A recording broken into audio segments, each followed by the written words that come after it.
प्रभु तेरा धन्यवाद देते हैं खुदावन। कैसी भी चीजें हो खुदावन, परंतु हम जानते खुदावन तू सच्चा जीवता परमेश्वर है खुदावन। और निस्संदेह खुदावन हम आज जिसके लिए आज इकट्ठे हुए हैं खुदावन, उस वचन के लिए, उस सेविकाई के लिए खुदावन, तेरे अनुग्रह और विश्वास से हम पूरा कर सकेंगे खुदावन। हम धन्यवाद देते खुदावन कि तू सच्चा जीवता और हमारी मदद करने वाला परमेश्वर है खुदावन। जो भी अब जुड़ चुके हैं खुदावन उन्हें आशीषित कर खुदावन, और जो नहीं जुड़े हैं अभी उनको भी जोड़ खुदावन, ताकि ये सेविकाई पूरी करी जा सकती खुदावन। इस जूम मीटिंग के द्वारा आज जिस विषय पे हम बात करने वाले हैं खुदावन कि मनुष्य के आत्मा, प्राण और शरीर में उद्धार कैसे होता है, उसको आज तू अपने वचनों से प्रकाशन दे खुदावन, ताकि हर कोई ये जान सके विश्वासी कि ये कैसे कार्यशील होता है खुदावन। धन्यवाद देता हूँ तेरे पवित्र लहू में इन चीजों को, हमारी बिजली के लिए भी हम दुआ करते खुदावन। तू निस्संदेह खुदावन आदेश देते इसी वक्त ये चालू हो यीशु के नाम से, हमारे को कोई व्यवधान न रहे खुदावन यीशु के नाम से। धन्यवाद देते हैं। ये छोटी सी दुआ तेरे प्यारे बेटे यीशु मसीह के नाम से होकर मांगता हूँ, सुनो, कबूल कर। आमीन आमीन आमीन आमीन। जैसा कि आपको विदित है कि बाइबल का परमेश्वर त्रिएक परमेश्वर कहा जाता है ना, अर्थात जी परमेश्वर पिता, पुत्र और पवित्र आत्मा, ये त्रिएकता है उधर। और इसी प्रकार जब मनुष्य की संरचना करी परमेश्वर ने, उसको भी एक तरह से तीन चीज का बनाया, अर्थात आत्मा, प्राण और शरीर। और सर जी, तो पुण्य जी जरा सा पढ़ के दिखाइए हमारे को, पहला थेसलोनिका 5:23।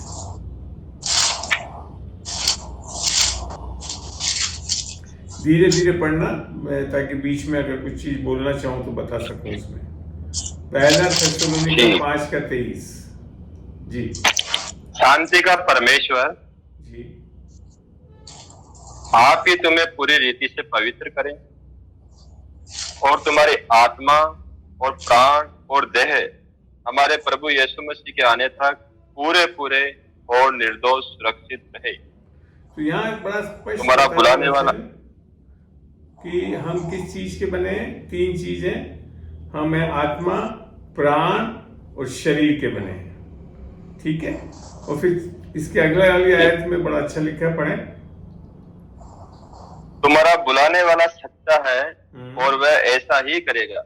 तुम्हारा बुलाने वाला सच्चा है और ऐसा ही करेगा। तो यहाँ एक बहुत बड़ी आशा मिलती है हमको कि हमारे आत्मा, प्राण और शरीर, अर्थात जो उद्धार का कार्य जो होना है हमारे अंदर, तीन जगह होना है, आत्मा, प्राण और शरीर में।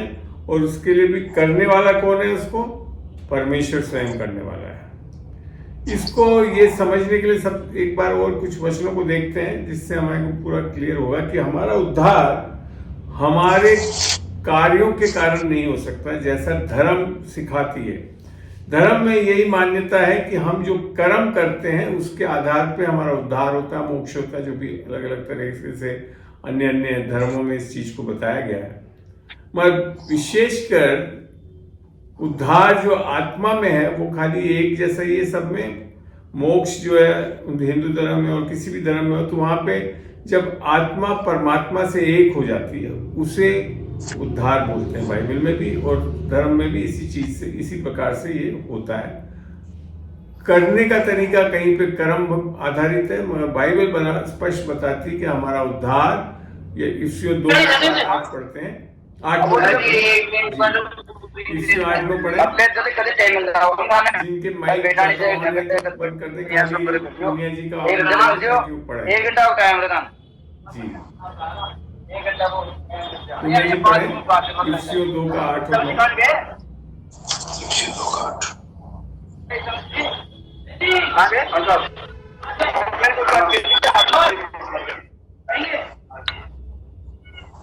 हाँ पुनिया जी, क्योंकि परमेश्वर के द्वारा, क्योंकि विश्वास के द्वारा अब मैंने कहते अनुग्रह ही से तुम्हारा उद्धार हुआ है। एक मिनट रुकिए जरा, किसकी माइक ज्यादा ऑन है मैं देख लेता हूँ, बताता हूँ। भागचंद जी। भागचंद जी, आपका माइक थोड़ा सा बंद करते, आवाजें आ रही है सर से बैकग्राउंड से। भागचंद जी माइक, हाँ धन्यवाद। चलिए अब पढ़िए रमेश जी। क्योंकि विश्वास के द्वारा जी अनुग्रह ही से तुम्हारा उद्धार हुआ है, और ये तुम्हारी ओर से नहीं वरन परमेश्वर का दान है।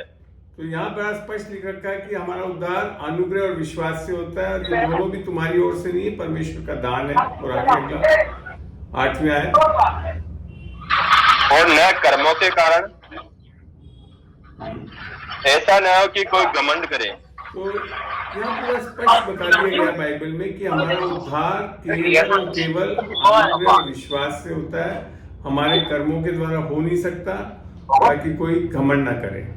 अब हमको देखना है स्थिति क्यों हमारे को परमेश्वर पे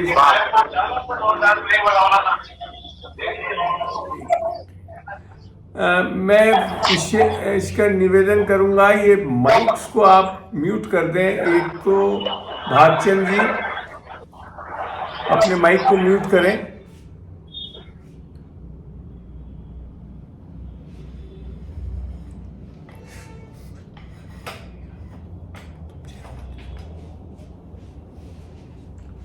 ठीक है, कर दिया आपने भागचंद जी?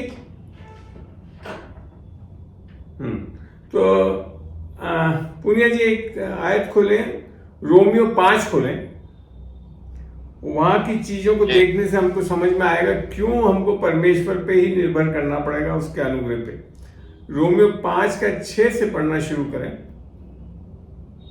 धीरे धीरे। क्योंकि जब हम निर्बल ही थे, यहाँ बड़ा स्पष्ट लिख रखा है, क्योंकि हम जब निर्बल ही थे, अर्थात हमारे अंदर कोई सामर्थ्य नहीं है हमारे उद्धार के लिए। निर्बल समझते हैं, बिल्कुल हिल कुछ नहीं कर सकते हम। आगे पढ़े। तो मसीह ठीक समय पर भक्तिहीनों के लिए मरा। दूसरा कंडीशन बताया, एक तो हम निर्बल हैं और भक्तिहीन। भक्तिहीन इंग्लिश में बड़ा अच्छा समझ में आता है मेरे को, अनगॉडली, अर्थात बिना परमेश्वर की आत्मा के। भक्तिहीन का मतलब बाइबल के हिसाब से जब हम परमेश्वर की आत्मा नहीं है हमारे अंदर, तब हम भक्तिहीन हैं, अनगॉडली हैं। चलिए आगे। किसी धर्मी जन के लिए कोई मरे, ये तो दुर्लभ है, परंतु हो सकता है किसी भले मनुष्य के लिए कोई मरने का भी साहस करे। परंतु परमेश्वर हम पर अपने प्रेम की भलाई इस रीति से प्रकट करता है कि जब हम पापी ही थे, अब यही तीसरी कंडीशन बताइए, जब हम पापी ही थे तब परमेश्वर यीशु मसीह हमारे लिए मारा गया। तो पहली चीज हम निर्बल थे, दूसरी चीज हम भक्तिहीन थे, बिना परमेश्वर के थे, और तीसरी चीज हम पापी थे। पापी का तो हम लोग बहुत जल्दी स्वीकार कर लेते हैं कि सबने पाप किया और परमेश्वर की महिमा से रहित हैं, रोमियो 3:23 के अनुसार। अब आगे और पढ़े। अतः जबकि हम उसके लहू के कारण धर्मी ठहरे, तो उसके द्वारा परमेश्वर के क्रोध से क्यों न बचेंगे? क्योंकि बैरी होने की दशा में आप चौथी चीज बताइए के द्वारा।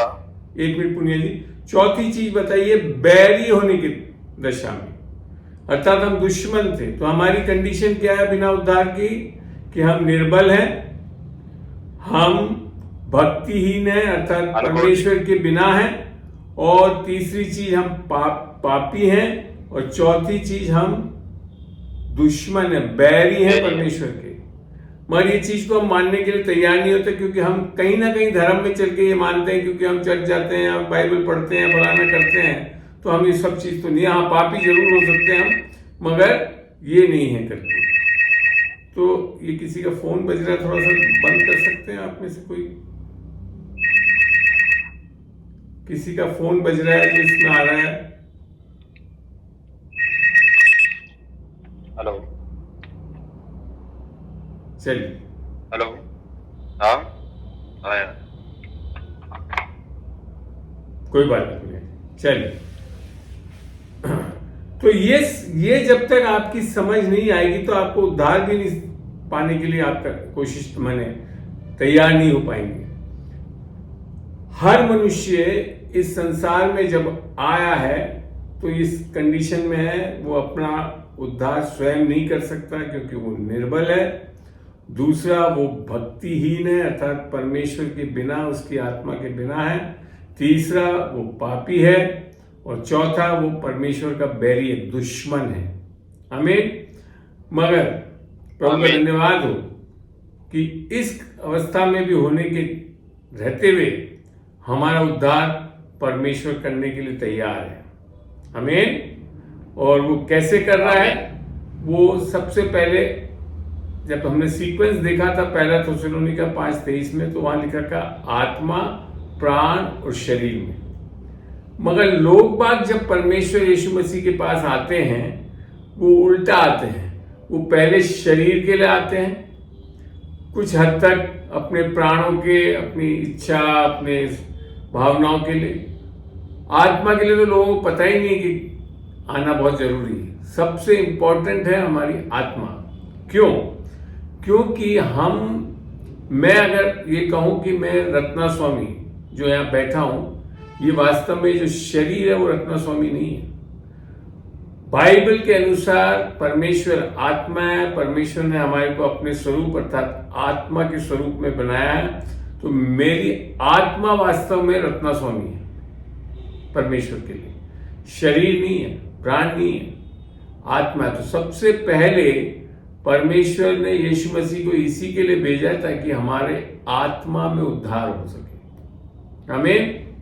और आत्मा में उद्धार या बिना उद्धार या पापी अवस्था जो पहुंचते हैं वो कर्मों के कारण नहीं पहुंचते हैं। धर्म में चलते हुए लोगों ने सोचा है कि क्योंकि हम पापों को कर रहे हैं इसके लिए हम पापी हैं, और पापों में सुधार ला देंगे तो हम धर्मी हो जाएंगे। ये धर्म का सोच है जो कि सही नहीं है बाइबल के हिसाब से। बाइबल के हिसाब से हम पापी कैसे बन रहे हैं? पहले आदम के कारण। पढ़ते हैं रोमियो 5:19 पढ़िएगा पुनिया जी। जी जी सर। पढ़े। क्योंकि जैसा एक मनुष्य के आज्ञा न मानने से बहुत लोग पापी ठहरे, तो ये पहला अनाज्ञाकारिता किसने करा? एक मिनट। आदम की अनाज्ञाकारिता के कारण हम पापी ठहरे। हमारे पापों के करने से हम पापी नहीं ठहर रहे हैं। हम पापी आदम के अनाज्ञाकारिता के कारण बन रहे हैं। हाँ, निस्संदेह उसके बाद जब अनाज्ञाकारिता आदम ने करी तो हम पापी बने, और जब हम पापी बन गए तो फिर हम स्वयं पापों को करने लग गए। ये सत्य है बाइबल का, समझ रहे हैं आप? हम अपने पापों के कारण पापी नहीं बने हैं, हम आदम के अनाज्ञाकारिता के कारण पापी बन रहे हैं। और फिर हम क्योंकि पापी बन चुके हैं, उस अवस्था में फिर हम प्राण और शरीर में पापों को कर रहे हैं। आमीन। ठीक है, आमीन। आगे फिर पढ़ते हैं इसी आयत को। पढ़े इसमें 5:19 को। वैसे ही एक मनुष्य के आज्ञा मानने से बहुत लोग धर्मी ठहरेंगे। अब यहाँ पे बहुत सही चीज बता दी कि पापी भी हम कर्मों के कारण नहीं बने, अपने कर्मों के कारण। धर्मी भी हम अपने कर्मों के कारण नहीं बन सकते। जबकि धर्म ने ऐसा सिखा दिया कि हम धर्म के कार्य करेंगे, धार्मिकता के कार्य करेंगे तो हम निष्पाप हो जाएंगे। ऐसा नहीं। यहां लिखा कर आज्ञाकारिता किसकी हुई? यीशु मसीह, जो दूसरा आदम आया, वो जब आज्ञाकारी हुआ उसके कारण हम आप धर्मी ठहर सकते हैं। ये धार्मिकता हमारे को दान में मिलती, कमा नहीं सकते, कर्मों के द्वारा कमा नहीं सकते। ये धार्मिकता जो परमेश्वर की धार्मिकता है, जो यीशु मसीह स्वयं है, उसको जब हम अपने हृदय में पाते हैं तब हम परमेश्वर के सामने खड़े हो पाते हैं, और तब वो हमारी आत्मा से एक हो जाता है। जैसा 2 जगह लिखा हुआ है, पहला कुरिन्थियों 6:17 में लिखा हुआ है। पढ़े पहला कुरिन्थियों 6:17। और जो प्रभु की संगति में रहता है वह उसके साथ एक आत्मा हो जाता है। तो यहाँ क्या हो गया? प्रभु की संगति में हम कब आते हैं? जब हमारा उद्धार होता है आत्मा में। आत्मा में कह रहा हूं मैं, प्राण और शरीर में नहीं बोल रहा हूं। आत्मा में हमारा उद्धार कैसे हो रहा है? सुसमाचार के सुनने से। पढ़िएगा इफिसियों 1:12 और 13। इफिसियों 1:12 और 13।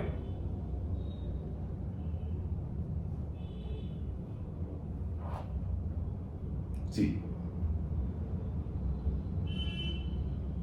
कि हम जिन्होंने पहले से मसीह पर आशा रखी थी उसकी महिमा की स्तुति के कारण हो, और उसी में तुम पर भी जब तुमने सत्य का वचन सुना जो तुम्हारे उद्धार का सुसमाचार है, उद्धार का और जिस पर सुसमाचार। तुमने विश्वास, जी हाँ, विश्वास किया। और जिस पर तुमने विश्वास किया, प्रतिज्ञा किए हुए पवित्र आत्मा की छाप लगी। पवित्र आत्मा की छाप लगना, इसे उद्धार बोलते हैं। अर्थात हमारे हृदय में यीशु की आत्मा आ जाती है, और इसको अनुग्रह की आत्मा भी बताया गया है बाइबल में। और उद्धार वास्तव में कब हो रहा है? आत्मा में, जब हम यीशु की आत्मा हमारे अंदर, हमारे हृदयों में आता है। पढ़ते हैं गलतियों 4 का 4 से लेकर 6-7 तक पढ़ना पड़े, शायद पढ़े।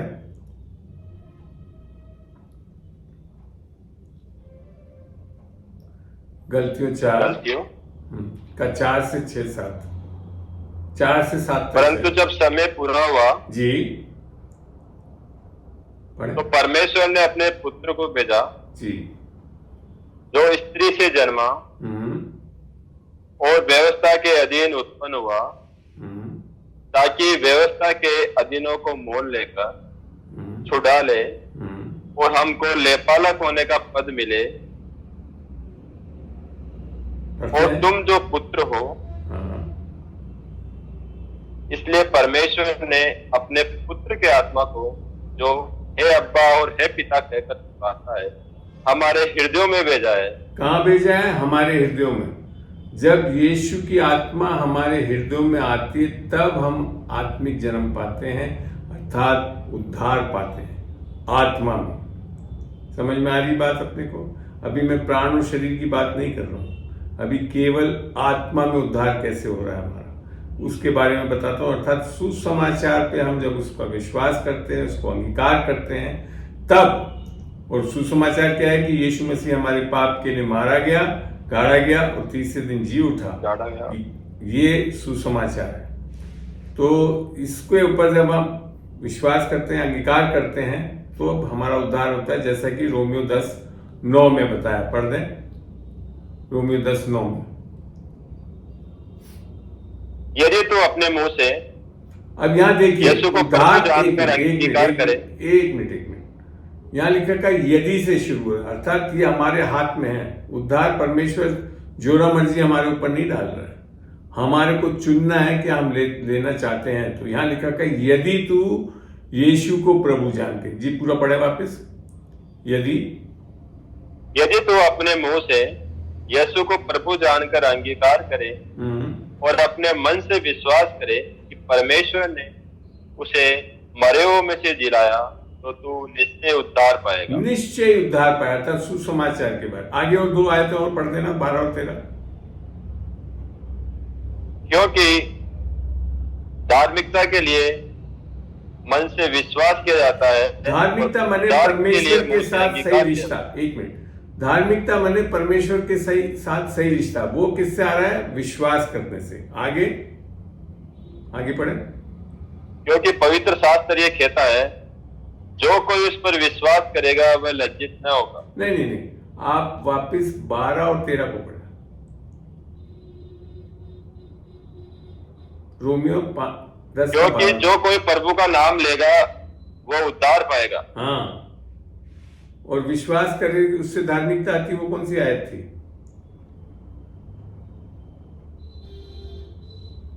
किधर ही थी? ये 10 नंबर की। हाँ, 10 को पढ़ दें आप। 10 और 11 12 तक पढ़ें सर, बल्कि 13 तक पढ़ दें। धीरे धीरे 10 से 13 तक पढ़ें।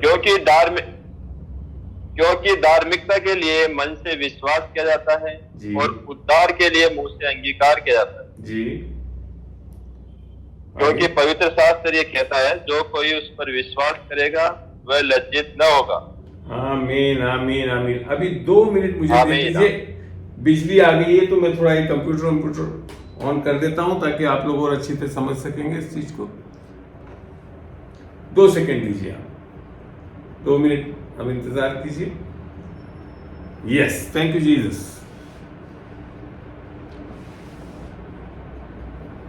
एक मिनट,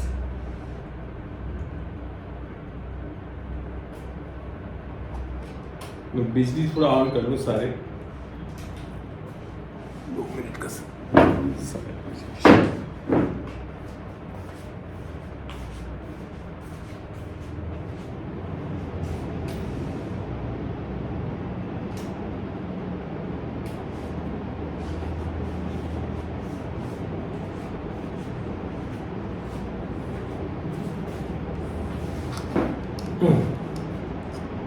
बस 2 सेकंड और।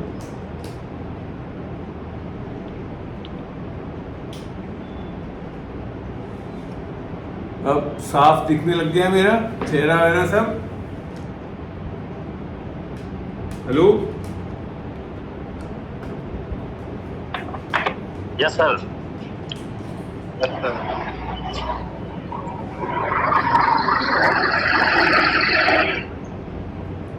Hello hello hello hello. चलिए, आ रही सर आवाज? आ रही आवाज अच्छी? कोई व्यवधान तो नहीं है? नहीं है जी? चलिए,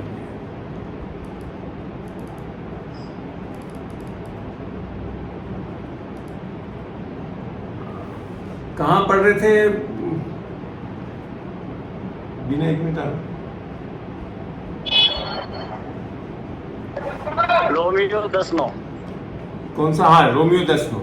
ठीक है ना। तो यहाँ पे हमने देखा कि हमारा जो उद्धार का कारण क्या है? सुसमाचार है।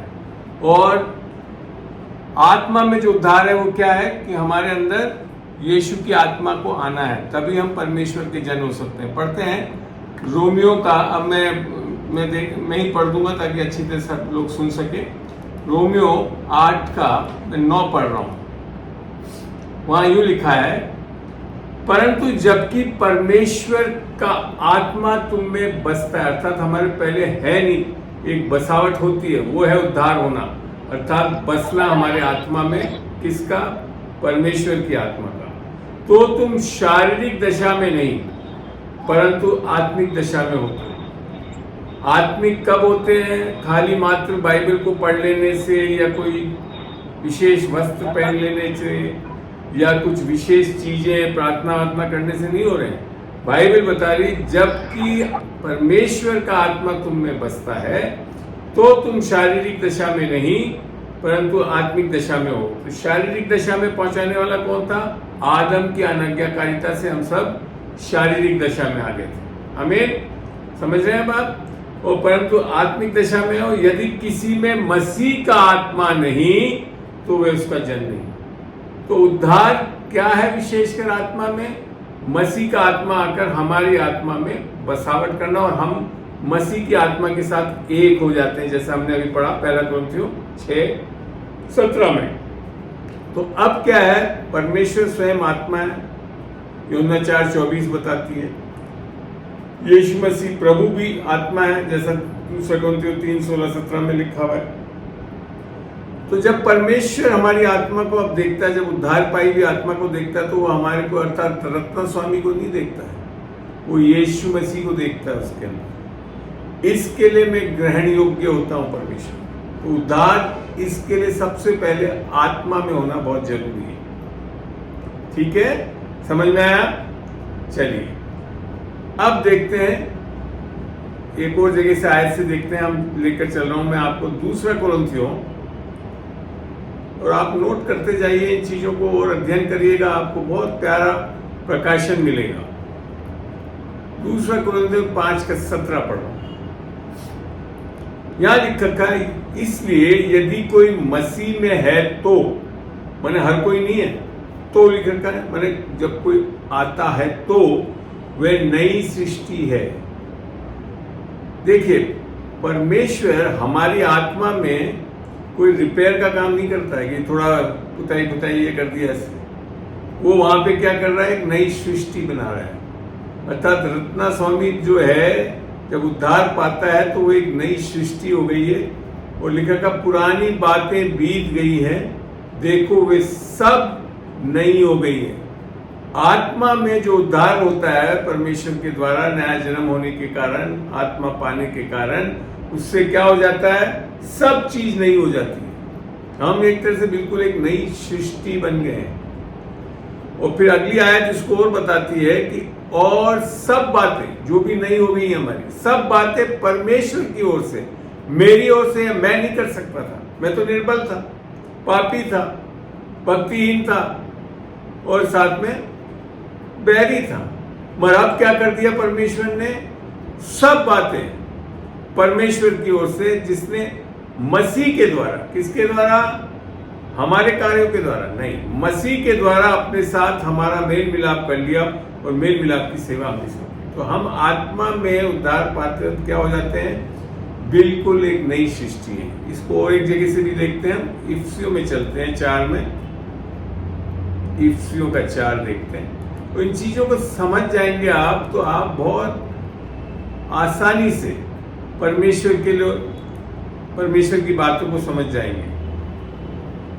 यहाँ इफिसियों 4:24 में लिखा है, देखो धर्म में क्या हो रहा है कि धर्म में तो ये कोशिश करी जा रही है कि हम पवित्र बन जाएं, पवित्रता लाएं, अपना उद्धार स्वयं कार्यों से करें, ऐसी चीजें सिखाई जाती है। और यहाँ लिख रखा है, और नए मनुष्यत्व को पहन लो जो परमेश्वर के अनुसार, किसके अनुसार, परमेश्वर के अनुसार। क्योंकि परमेश्वर ने जब सृष्टि करी थी उत्पत्ति में, उसने चलो हम मनुष्य को बनाए अपनी समानता और स्वरूप में। उत्पत्ति 1:26, 27, 28 पढ़ते वहां ये सब चीजें लिखी हुई। तो अब क्या लिखा है, परमेश्वर के अनुसार सत्य की धार्मिकता। ये बहुत बड़ी जरूर चीज पढ़ने की, समझ की होनी चाहिए कि धार्मिकताएं 2 टाइप की है बाइबल में।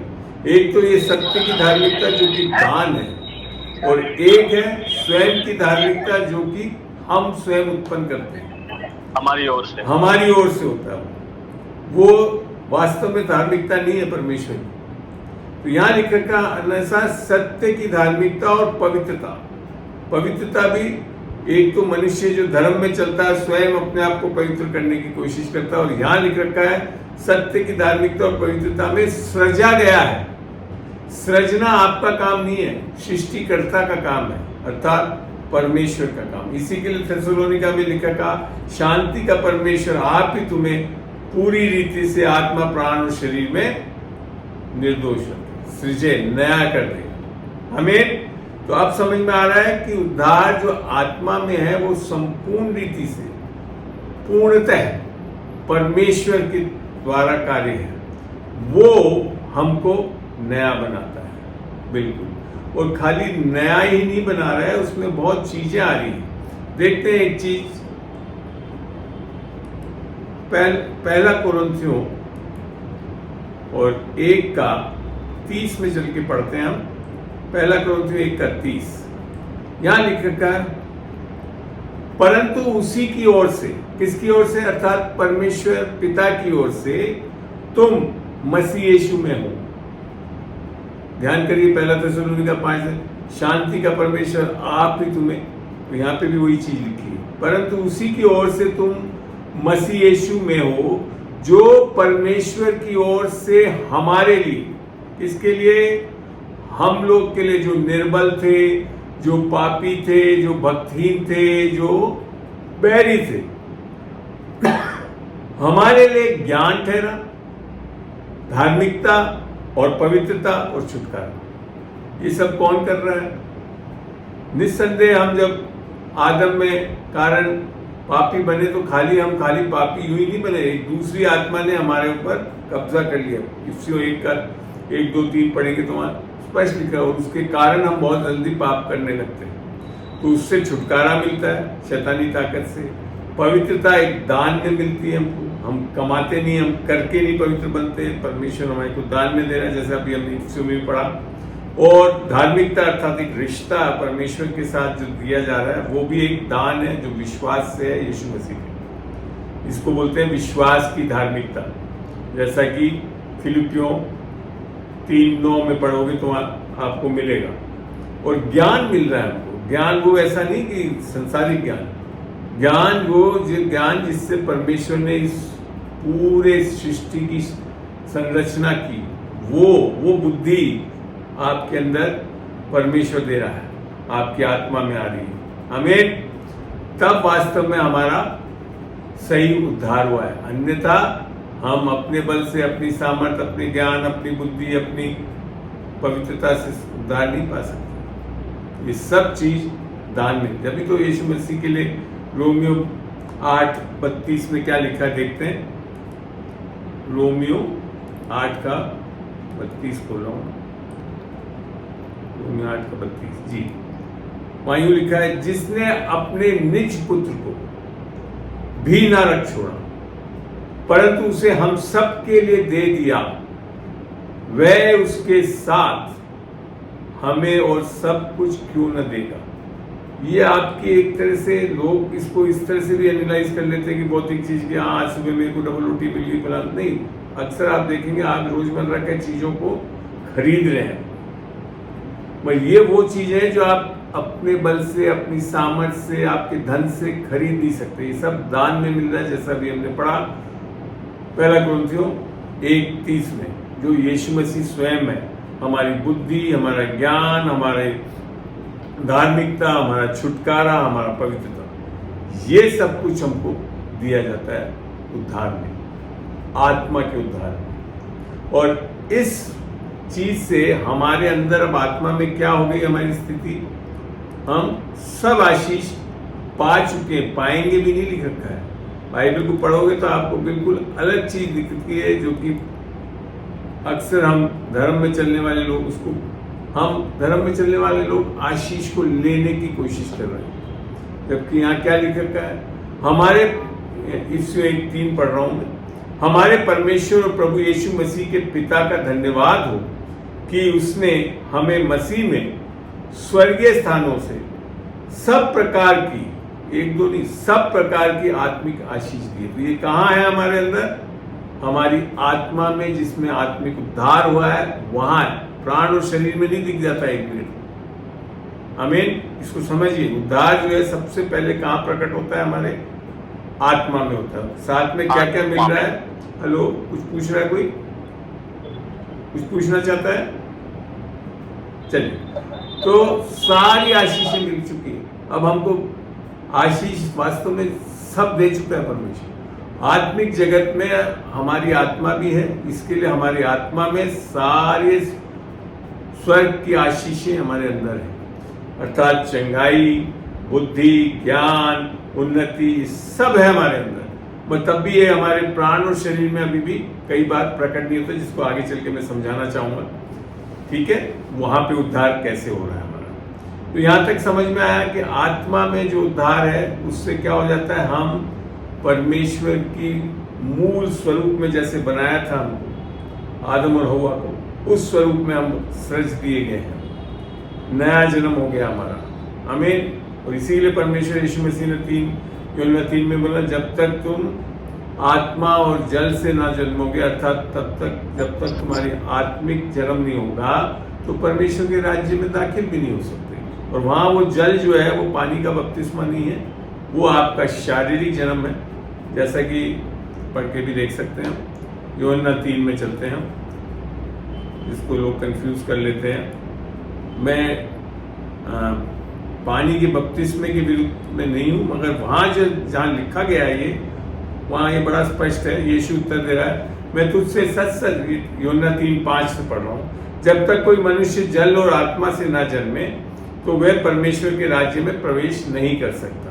तो जल का उसने अगली आयत में ही बताया, क्योंकि जो शरीर से जन्मा है वह शरीर है, अर्थात जल से जन्मना माने हमारा शारीरिक जन्म, जो कि माँ बाप के इच्छा से होता है। आमीन। और जो आत्मा से जन्मा है वो आत्मा है। ये आत्मिक जन्म किसकी इच्छा से होता है?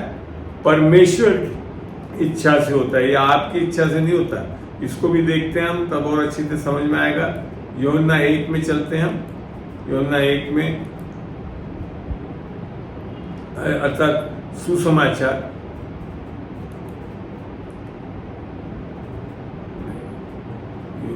1, यूहन्ना 1 और यहाँ लिखा था 1:12 में, 1:12 से पढ़ रहा हूं मैं। परंतु जितनों ने उसे ग्रहण किया उसने उन्हें परमेश्वर के संतान होने का अधिकार दिया। किसने?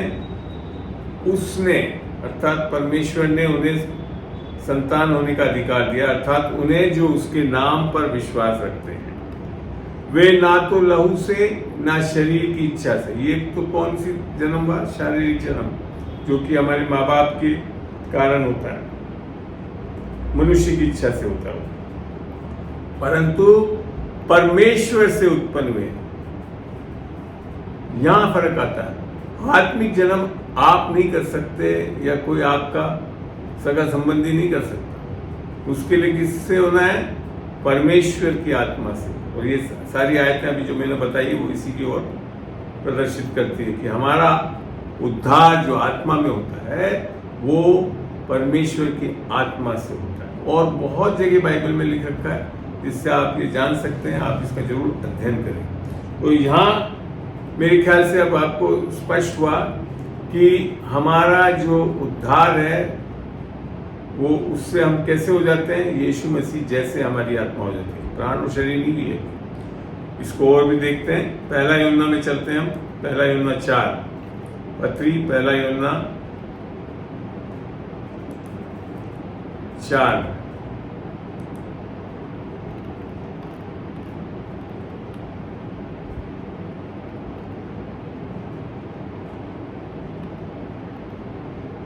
एक मिनट जरा सा।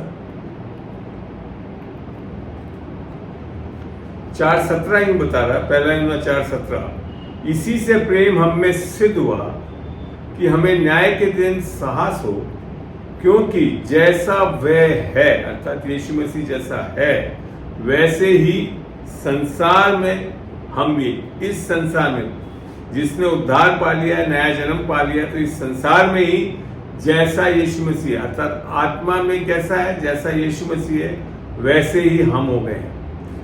आत्मा में जब उद्धार होने के बाद वो हमेशा बना रहता है, ऐसे ये जानना बहुत जरूरी है, क्योंकि यीशु मसीह कभी हमें छोड़ेगा ना कभी त्यागेगा, जैसे इब्रानी लिख रखा ना 13:5 में। तो हमारा उद्धार दृढ़ है। और ये कहाँ हो रहा है? बिल्कुल कंप्लीटली परफेक्ट कर दिए गए हम आत्मा। इसको भी पढ़ के देखते हैं जब आपको क्लियर होगा। इब्रानियों खोल रहा हूं मैं, इब्रानियों का 12 खोलते हैं हम, इब्रानियों का 12 का 36 होना चाहिए, पढ़ते हैं। अच्छा लग रहा है आप लोगों को? इब्रानियों 12 का 23 पढ़ रहा हूं। यहां लिखा है, और उन पहलोटों की साधारण सभा और कलीसिया जिनके नाम स्वर्ग में लिखे हुए हैं। जानते हैं आपका उद्धार होते ही कहा नाम लिख दिया, जीवन की पुस्तक में नाम लिख दिया गया। और फिर लिखेगा, और सबके न्यायी परमेश्वर के पास और सिद्ध किए हुए धर्मियों की आत्मा, प्राण शरीर में नहीं लिख रखा है, सिद्ध किए हुए धर्मियों की आत्माएं। तो हमारी आत्मा क्या हो गई? जब उद्धार पा लिया, यीशु मसीह को अपना उद्धारकर्ता प्रभु ग्रहण कर लिया, तो हमारी आत्मा पूर्ण रूप से सिद्ध, जैसे बोलते हैं ना क्या 22 कैरेट गोल्ड, 24 कैरेट गोल्ड, पूर्ण स्वच्छ सोने की तरह होगी। और यह बदलेगी नहीं, क्योंकि परमेश्वर की आत्मा के द्वारा हमारी आत्मा पूर्ण रूप से सुरक्षित। जैसे आप जानते हैं, लोग उदाहरण बताते हैं इसको इस तरह से, जैसे अचार में तेल डाल देते हैं तो तेल डालने के बाद उसमें कोई और इन्फेक्शन या फंगस नहीं आता। ऐसी हम परमेश्वर की आत्मा की छाप लग गई हमारे, इफ्सियों में 1 में पढ़ा हमने। और अब किसी भी प्रकार से पाप हमारे आत्मा में नहीं घुस सकता। और पाप आत्मा में कर्मों से आधारित नहीं है, ये ध्यान रख लें। पाप आत्मा में कर्मों के आधारित नहीं है, वो एक पोजीशन है हमारी, अर्थात या तो हम बिना परमेश्वर की आत्मा के हैं, जो कि हमारे को आदम के कारण कर दिया गया, और या जब हमने उद्धार पा लिया है तो वापिस आत्मा हमारे अंदर आ गई है, और ये भी कर्मों के कारण नहीं है। तो हमारा पापी अवस्था आत्मा में एक पोजीशन है कि क्या हम आत्मा, प्रभु की आत्मा पाए हुए हैं या नहीं पाए हुए। नहीं पाए हुए हैं तो हम पापी अवस्था में हैं, पा गए हैं तो हम धर्मी अवस्था में आ जाते हैं। हमें यहाँ तक सब समझ में आया आत्मा में, जो कि आपके यहाँ पे जो मैं समझा रहा था कि हमारा उद्धार जो है, मनुष्य का उद्धार आत्मा में कैसे हुआ और कैसे हम सुरक्षित हो गए हैं।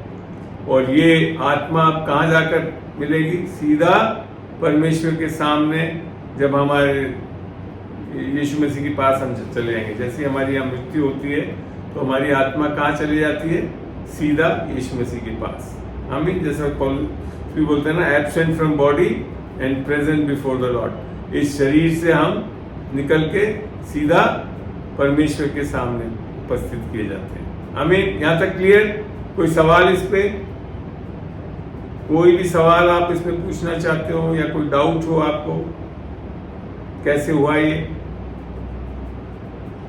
नहीं तो फिर आगे चलें हम। ठीक है, चलते हैं अब आगे देखते हैं अब हमारे प्राण का उद्धार कैसे होता है। ठीक है, तो ये जो आत्मा का उद्धार है, इसको इंग्लिश में जो वर्ड यूज करा है वो है जस्टिफिकेशन, जैसे कि कोई पाप ना हो। ठीक है, इसे बोलते हैं आत्मा का उद्धार। अब आता है प्राण का उद्धार। प्राण का उद्धार जो है, उसको इंग्लिश में जो शब्द यूज करा है उसको यूज करा है सैंक्टिफिकेशन, धर्मी बनाना प्राण में। वैसे वो हिंदी में एक तरह से बहुत स्पष्ट शब्द नहीं है, पर सैंक्टिफिकेशन किससे होता है? परमेश्वर के वचन के सत्य से होता है। हमें देखते हैं इसको।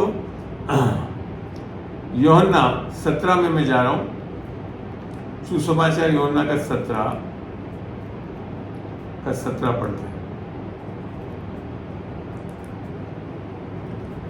यहां यूं लिखा है, सत्य के द्वारा उन्हें पवित्र कर, तेरा वचन सत्य है। तो प्राण में जो है वो क्या? प्राण 3 चीज का बना हुआ है हमारा। एक तो हमारी बुद्धि, दूसरा हमारी इच्छा शक्ति और तीसरी हमारी भावनाएं। तो प्राण में जो हमारा जो ये पवित्रता की बात कर रहा है वो वचन से होता है।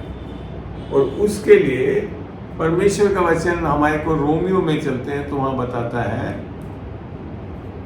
चलिए रोमियो खोलते हैं 12 जी, रोमियो का 12 और 2 पढ़ के देखते हैं। यहां लिखा है, इस संसार के सदृश्य ना बनो। अर्थात जब हमारा उद्धार नहीं हुआ है तो किसके सदृश्य हैं हम? संसार के। ठीक है, तो इसके लिए एक हिदायत दी गई है पौलुस द्वारा, इस संसार के सदृश्य ना बने रहो, परंतु तुम्हारी बुद्धि, प्राण कहाँ है? बुद्धि जो है वो हमारे प्राण में है। बुद्धि के नए हो जाने से तुम्हारा क्या लिख रखा है? चाल चलन भी बदलता जाए। तो बुद्धि का नया किससे किया जाता है? इसको परमेश्वर के वचन, जैसे हमने पढ़ा ना, सत्य से तुम पवित्र कर, तो वो है। तो हम जब उद्धार पा लेते हैं आत्मा में, आत्मा पूर्ण रूप से सुरक्षित हो गई। अब हमारा प्राण को हमको सुरक्षित करना है, उसके लिए हमें क्या करना है? हमारी इस बुद्धि को, इस प्राण की बुद्धि को नया करना है। किससे? संसार की चीजों से नहीं, वचन से। वचन हमारे लिए क्या बोलता है? वचन बोलता है, मैं यीशु मसीह में उसकी धार्मिकता हूँ, परमेश्वर की धार्मिकता हूँ। मेरा उद्धार मुंह से अंगीकार करने और विश्वास करने से हो रहा है। इन चीजों से जब हम नया करते हैं अपने बुद्धि को, तो फिर क्या हो जाता है? हमारा चाल चलन भी बदलता जाएगा, जिससे, और इस चाल चलन के बदलने से ही तुम परमेश्वर की भली और भावती और सिद्ध इच्छा अनुभव से मालूम करते हो। तो यहाँ पे कुछ कार्य क्या हो रहा है कि परमेश्वर के वचन से हम अपने बुद्धि को नया करते हैं, उसका मनन करते हैं, उसको पढ़ते हैं, उसको सीखते हैं, उसको समझते हैं आत्मा के द्वारा। तब हमारे अंदर एक बहुत बड़ा बदलाव आता है। तो उद्धार पाया व्यक्ति के क्या चिन्ह है? भले काम जो बोलता है, वो भले काम क्या है? ये है कि हम अपने बुद्धि को नया करने लगते हैं, ताकि परमेश्वर की भली भावती और सिद्ध इच्छा अनुभव, जैसे मेरे साथ हुआ। मैंने कभी भी 40 साल की उम्र तक कभी भी नहीं सोचा था कि परमेश्वर के वचन की सेविका या कुछ करूँगा। पर जब मैंने उद्धार पाया 40 साल की उम्र में, और फिर जब मैं परमेश्वर, जब उसके पहले मैं बाइबल तक नहीं पढ़ता था, पर जब मैं फिर बाइबल को पढ़ के इस मन को, इस बुद्धि को नया करा, तो आज मैं बड़े आसानी से जो इच्छा परमेश्वर की थी मेरे लिए एक सेविकाई करने की, वचन की सेविकाई करने की, उसमें आज बड़ी आराम से, अनुभव से मालूम करता हूँ, मैं चलता जा रहा हूँ और चलता जाऊंगा। बड़ा आसान है। ये भी आप जानेंगे, अभी वचन में दिखाऊंगा आपको कि ये जो प्राण में उद्धार जो है वो भी अनुग्रह और विश्वास से ही होता है, आपके बल से और सामर्थ्य से नहीं होता। पढ़ के देखते हैं इसको। चलते हैं हम फिलिपियों में, क्योंकि हमने शुरू में ही पढ़ लिया ना, जब दूसरा थिस्सलुनीका, पहला थिस्सलुनीका 5:23 में शांति का परमेश्वर आप ही तुम्हें को पूरी रीति से, तो कैसे कर रहा है, हमारे प्राणों में कैसे बदलाव आ रहा है। यहाँ लिखा का, इसलिए हे मेरे, ये फिलिपियों 2:12 और 13 पढ़ूंगा मैं। इसलिए हे मेरे प्रिय, जिस प्रकार तुम सदा से आज्ञा मानते आए हो, वैसे ही अब भी न केवल मेरे साथ रहते हुए, पर विशेष करके अब मेरे दूर रहने पर भी डरते और कांपते हुए अपने अपने उद्धार का कार्य पूरा करते जाओ। उद्धार मत करो, उद्धार का कार्य अर्थात उद्धार तो हमारे अंदर आ चुका आत्मा में, अब हमारा कार्य क्या है, अपने प्राणों को नया करना। तो ये कैसे करते हैं, करते जाते हैं, तो ये अगली आयत में लिख रखा है। क्योंकि आप जानते हैं जब शब्द क्योंकि आता है तो उसका मतलब है ऊपर वाली आयत से वो जुड़ा हुआ है। क्योंकि परमेश्वर ही है जिसने अपनी सुइच्छा निमित्त, किसकी इच्छा, आपकी इच्छा नहीं, उसकी सुइच्छा निमित्त तुम्हारे मन में, आपके मेरे सबके मन में इच्छा और काम दोनों बातों को करने का प्रभाव डाला है। इसी के लिए बोलते हैं कि हमारा उद्धार शरीर में और प्राण में विशेषकर किससे हो रहा है, अनुग्रह और विश्वास से हो रहा है। जब हम ये समझते हैं कि परमेश्वर लग जाता है, अब हमको करना क्या है, उसकी आत्मा में चलना है। जब भी पौलुस जब गलतियों में लिखा है, तुम आत्मा से चलो तो शरीर की लालसाओं को पूरा ना करोगे, गलतियों 5:16 में ऐसा लिखा है।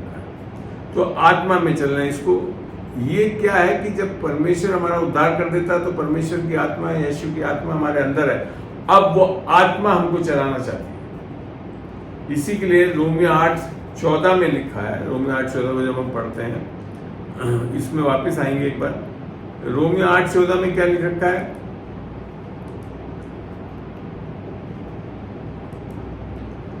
इसलिए कि जितने लोग परमेश्वर के आत्मा के चलना कहा है हमको, प्राण और शरीर में, आत्मा में से चलना। आत्मा आ गई, उद्धार पा लिया, स्वयं 100% परफेक्ट है, परंतु प्राण और शरीर में उस आत्मा जो आ गई है, जो उद्धार हमने पा लिया है, उससे चलते हैं, तो वो ही परमेश्वर के पुत्र हैं। आमीन।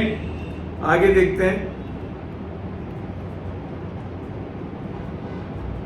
जब तक हमने उद्धार नहीं पाया है तब तक हम किसमें, दासत्व की आत्मा में, अर्थात शैतानी शक्ति ने हमारे ऊपर कब्जा करा हुआ है। इसी के लिए लिखा है यीशु मसीह में छुटकारा है। जब हमने पढ़ा पहला कोरिन्थियों 1:30 में, वहां छुटकारा भी लिखा है, तो उससे छुटकारा मिलता है। और अब यहाँ लिखा कि फिर भयभीत, वापिस पढ़ता हूँ, क्योंकि तुमने को दासत्व की आत्मा नहीं, मैंने एक आत्मा है जो शैतानी है, दासत्व की आत्मा जिसमें हम थे पहले उद्धार बिना जब थे, कि फिर भयभीत हो, परंतु ले पालकपन की आत्मा मिली है, जिससे हम हे हब्बा, हे पिता कहकर पुकारते हैं। ये यीशु की आत्मा, यीशु ने जब बोला ना यूहन्ना 4 किसमें था, 14:6 में, मैं ही मार्ग, मैं ही सत्य और मैं ही जीवन हूं, मेरे बगैर कोई, परमेश्वर के पास नहीं लिख रखा वहां, मेरे बगैर कोई पिता के पास नहीं पहुंच सकता। वो क्या है, क्योंकि यीशु की आत्मा ही है जो लेपालक की आत्मा है, अर्थात हम बेटे बेटी होने का हक पाते हैं। और अब हम परमेश्वर को परमेश्वर की तरह नहीं, परंतु पिता परमेश्वर की तरह से जानते हैं और पुकारते हैं, रिश्ता हो जाता है। यही तो उद्धार है कि हमारा वापस परमेश्वर से मेल मिलाप हो जाता है। आमीन। तो ये और फिर क्या होता है,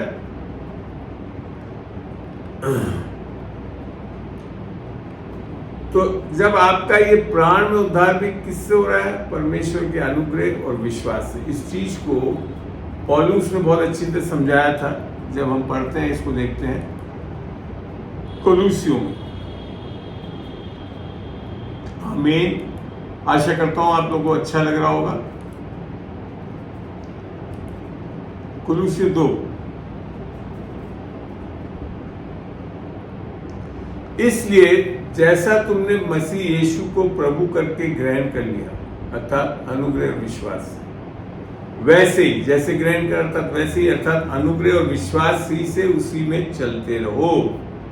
तो आप समझ में आ रहा है, जो प्राण में हमारा बदलाव है, जो हमारा सैंक्टिफिकेशन प्रोसेस है, जो पवित्रता हमारे अंदर आ रही है, वचन के द्वारा, स्वेच्छा परमेश्वर के इच्छा के कारण, उसके प्रभाव के कारण हम कैसे चलने लगते हैं, अनुग्रह और विश्वास, अपने बल से अपनी सामर्थ्य से नहीं। पुराने नियम में बोल दिया था, अपने बल अपनी सामर्थ्य से नहीं, परंतु परमेश्वर की आत्मा के द्वारा चलना।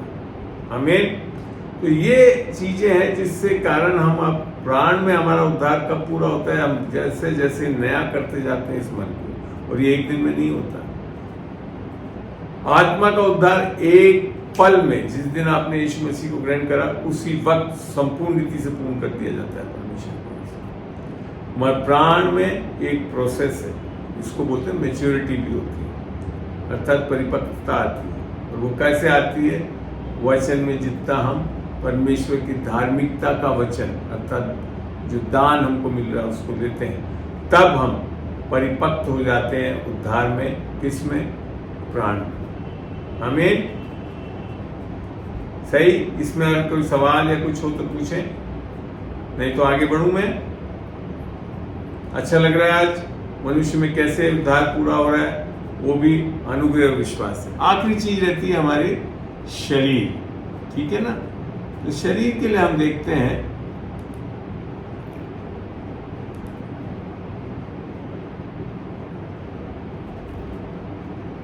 फिलिपियों 3:20 पढ़ रहा हूं। पर हमारा स्वदेश स्वर्ग में है और हम एक उद्धारकर्ता प्रभु यीशु मसीह के वहां से आने की प्रतीक्षा करते हैं।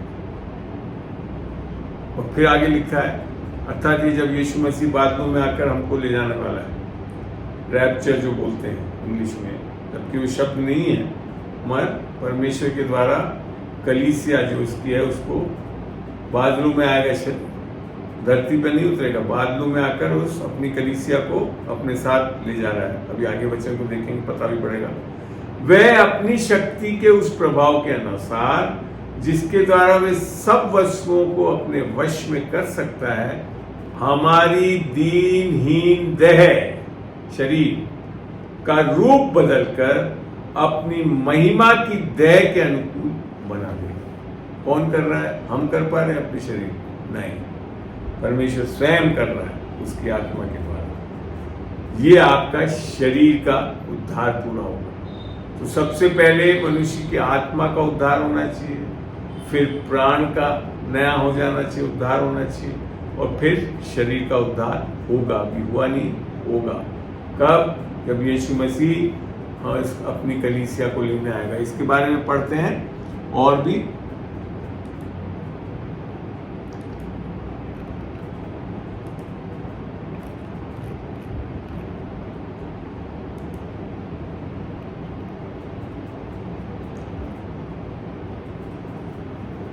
पहला कुरिन्थियों 15:51 पढ़ रहा हूं। देखो, मैं तुमसे भेद की बात कहता हूं कि हम सब तो नहीं सोएंगे, परंतु सब बदल जाएंगे। यह आपके शरीर के बारे में बता रहा है। और ये क्षण भर में, पलक मारते ही, अंतिम तुरी फूंकते ही होगा, क्योंकि तुरी फूंकी जाएगी और मुर्दे अविनाशी दशा में उठाए जाएंगे और हम बदल जाएंगे। कितनी देर में?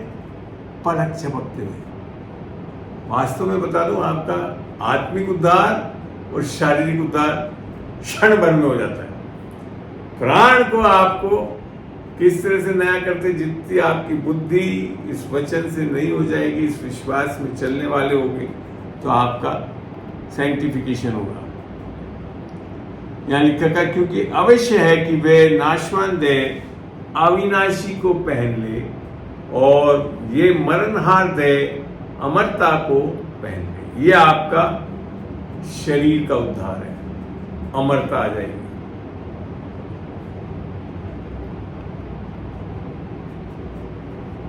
और यहां लिखा है, और जब ये नाशवान अविनाश को पहन लेगा और ये मरणहार अमरता को पहन लेगा, तब वह वचन जो लिखा है पूरा हो जाएगा, जय ने मृत्यु को निगल लिया। हमें ये उद्धार इस तरह से कंप्लीट हो रहा है। इसको एक और जगह से थोड़ा सा हम पढ़ना चाहेंगे।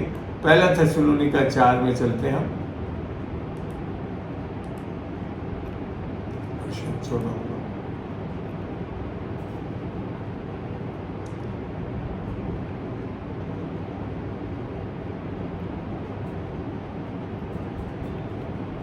क्योंकि यदि हम विश्वास करते हैं, और कुछ नहीं है कंडीशन आपका रैप्चर होने की, एक ही कंडीशन है, क्योंकि यदि हम विश्वास करते हैं कि यीशु मरा और जी भी उठा, तब सुसमाचार, तो बाकी सब चीजें नहीं है इसमें जुड़ी, प्रार्थना करते हैं, फलाना करते हैं, सब नहीं लिख रखा।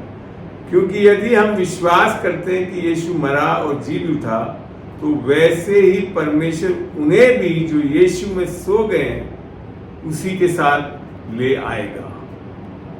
क्योंकि हम प्रभु के वचन के अनुसार तुमसे ये कहते हैं कि हम जो जीवित हैं वो प्रभु के आने तक बचे रहेंगे, तो सोए हुए से कभी आगे ना बढ़ेंगे। आपको पता है, आप में से कई लोग ऐसे भी हो सकते हैं, अगर परमेश्वर यीशु मसीह आ गया और कलीसिया को उठाकर रैप्चर करना है, हम मरेंगे ही नहीं।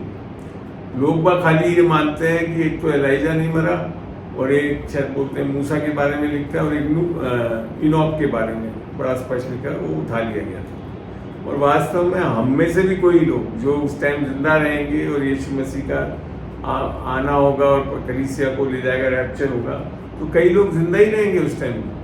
बहुत लोग जा रहे हैं बिना मरे हुए भी, पर क्या है, उनका सब शरीर जो है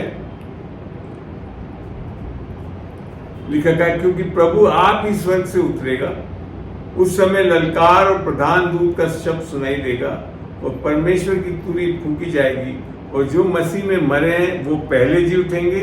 तब हम जो जीवित और बचे रहेंगे उनके साथ बादलों पर उठा लिए जाएंगे कि हवा में प्रभु से मिले, और इस रीति से हम सदा प्रभु के साथ रहेंगे। इस प्रकार से हमारी आत्मा, प्राण और शरीर में उद्धार पूरा होकर हम कहाँ जा रहे हैं?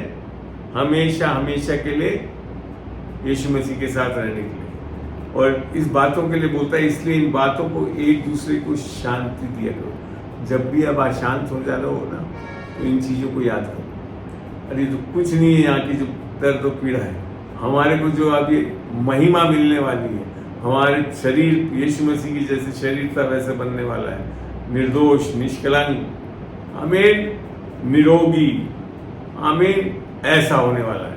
तो परमेश्वर ने सब चीजें स्वयं अपने आप ऐसा करा है कि यीशु मसीह के द्वारा ही पूरा हो सके, उसके सुसमाचार के द्वारा। तो मनुष्य का उद्धार उसके बस की बात नहीं, वो निर्बल है, वो भक्तिहीन है, पापी है और बैरी है परमेश्वर। मगर उन सब होते हुए भी परमेश्वर ने जगत से ऐसा प्रेम किया कि उसने अपना इकलौता बेटा दे दिया, ताकि कोई उस पर विश्वास करे वो नाश ना हो परंतु अनंत जीवन। आशा करता हूँ आपको इस वचनों से पूर्ण रूप से समझ में आया होगा कि हमारा प्राण, आत्मा, प्राण, शरीर में उद्धार कैसा पूरा होता है, और वो केवल और केवल यीशु मसीह के अनुग्रह और विश्वास से पूरा होता है। और इसके लिए उद्धार केवल परमेश्वर कर सकता है। हम और आप अपना उद्धार अपने बल से, अपनी सामर्थ्य से नहीं कर सकते। आमीन। आशा करता हूँ सब समझ में आएगा। इसके बावजूद आपके कोई प्रश्न है तो मैं अभी थोड़ा सा समय देता हूँ, आप पूछ सकते हैं। अपना जो पूछना चाहते हैं वो माइक को ऑन कर लें और पूछ लें। जी, कोई सवाल आपके? निसंदेह जब शुरुआत हुई, बिजली नहीं थी, सब नहीं होते हुए भी हमने शुरू करा समय पे, और परमेश्वर ने उसको पूरा भी करवाया। मैंने करीब करीब टॉर्च के साथ भी वीडियो रिकॉर्डिंग करी है और आगे तो कर ही ली है, और मैं आशा करता हूँ जल्द से जल्द इस पूरी शिक्षा को YouTube पे मैं अपने चैनल पे डालूंगा। आप वहाँ पे वापस इसे देख सकते हैं तसल्ली से, वचनों को भी पीछे, जैसे मैं जानते हो आप टीवी पे आपको सारे वचन दिखते हैं और इसमें काफ़ी चीज़ें सीख सकते हैं। है कोई सवाल? नहीं तो हम क्लोज करें एक प्रार्थना के साथ, उसके बाद भी मैं समय दूंगा आप लोगों को, किसी को कुछ पूछना तो पूछें, अन्यथा व्हाट्सएप पे मेरे से प्रश्न कर सकते हैं, मैं आपको उत्तर दूंगा। चलिए हम छोटी सी प्रार्थना से इस रिकॉर्डिंग को यहाँ पे खत्म करना चाहूँगा। प्रभु तेरा धन्यवाद देता हूँ खुदावन, तू निस्संदेह सामर्थ्य पिता है खुदावन, जो हमारी समझ और सोच से भी परे था खुदावन, तूने आज इसको पूरा करके दिया ताकि शिक्षा को जैसे भी हो हमको पूरा कर सके खुदावन। और ये वीडियो रिकॉर्डिंग जो मैंने करी है खुदावन, मैं आशा करता हूँ इसे तू सुरक्षित रखेगा और हम इसे YouTube पे डाल सके खुदावन, ताकि कई लोगों के लिए ये आशीष का कारण बन सके। धन्यवाद देता हूँ जो आज जुड़ा है खुदावन, जिसने सीधे इस चीज़ों को सुना है, तो निस्संदेह वो और भी लाभान्वित होंगे, क्योंकि खुदावन एक अभिषेक के द्वारा वो सुन रहे हैं और निस्संदेह वो प्रकाशन की आत्मा में बैठे हैं खुदावन। धन्यवाद देता हूँ एक एक को, तेरे को खिलाऊं में एक एक जन को ढांपता हूँ। आशा करता हूँ आने वाले दिनों में खुदावन तो और प्रकाशन देगा और विषयों पर जो बाइबल से है खुदावन, हम तेरे इस सुसमाचार, तेरे इस वचन को एक बहुत सामर्थ्य तरीके से लोगों के बीच में बांट सके। यीशु के नाम से मांगता हूँ, आमीन।